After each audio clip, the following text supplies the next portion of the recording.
জনকপুর, যা জনকপুর ধাম নামেও পরিচিত, নেপালের তরাই অঞ্চলে অবস্থিত একটি অপরিসীম ধর্মীয় ও ঐতিহাসিক তাৎপর্যপূর্ণ শহর।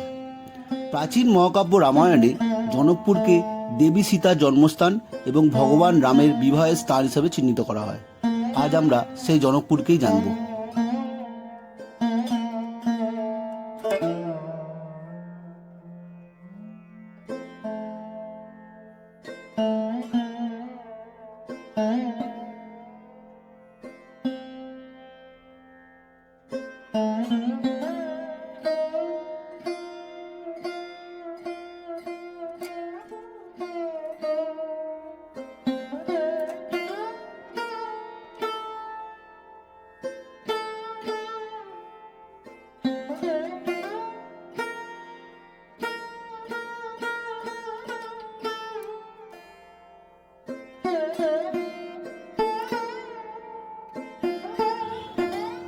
প্রথমেই আমরা দর্শন করলাম রাম জানকী মন্দির এবং রাজদেবী মন্দির। মন্দিরের গঠনশৈলী দেখে বোঝাই যায় যে এ বহু পুরনো মন্দির। এই মন্দিরে অধিষ্ঠান করে আছেন স্বয়ং ভগবান রাম, দেবী সীতা। নেপালি ভাস্কর্যে তৈরি কাঠের এই মন্দির অপরূপ সুন্দর। এই মন্দিরে ভক্ত সমাগম হয় প্রচুর।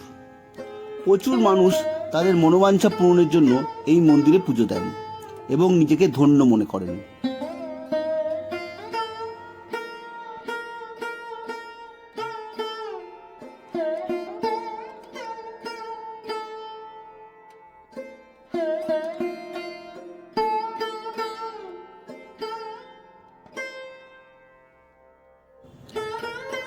পাশেই অবস্থিত রাজদেবী মন্দিরটিও ইতিহাস এবং গঠনশৈলীতে অনস্বীকার্য।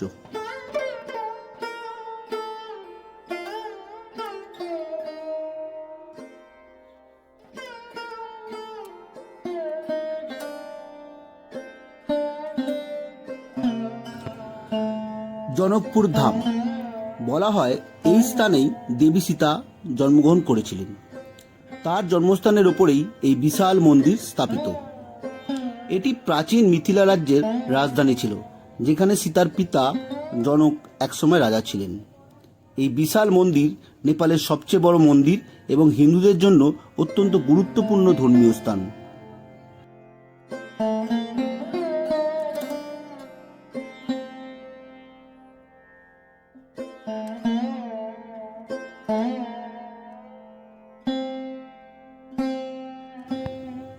হিন্দু কৈরি স্থাপত্যের এক অনন্য শৈলীতে নির্মিত এই মন্দিরটি 50 মিটার উঁচু এবং 60টি কক্ষে বিদ্যমান। এই মন্দিরটি 1910 সালে টিকমগড়ের রানী বৃষাভানু দ্বারা নির্মিত হয়েছিল। বলা হয় যে সেই সময় এটির জন্য ব্যয় হয়েছিল 9 লক্ষ টাকা। এখানে ভগবান রাম এবং সীতাকে বেশ ভক্তিভরে পুজো করা হয়।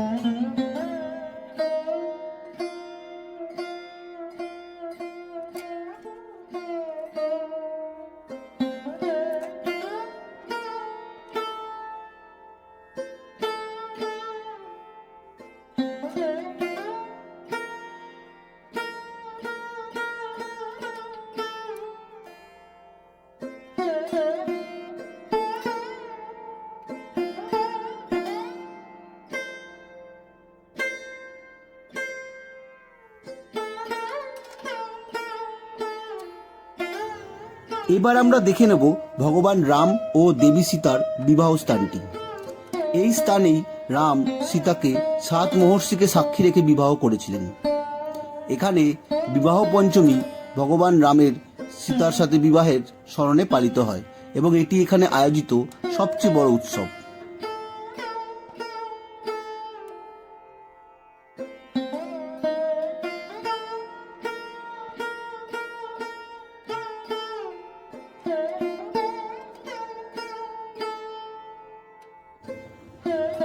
মার্গশির মাসের শুক্লা পঞ্চমীতে বিবাহ পঞ্চমী পালিত হয় এবং 1 সপ্তাহ ধরে চলে। শিল্পী এবং দেবতাদের নিয়ে বিশাল শোভাযাত্রা বের করা হয় এবং মন্দিরে বিবাহ সম্পন্ন হয়।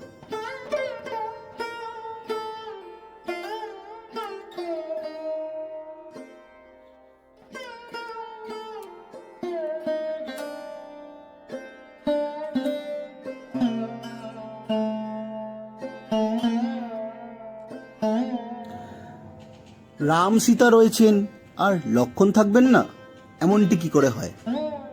দেখে নিন জনকপুর ধামের পাশেই অবস্থিত লক্ষ্মণ মন্দিরটি।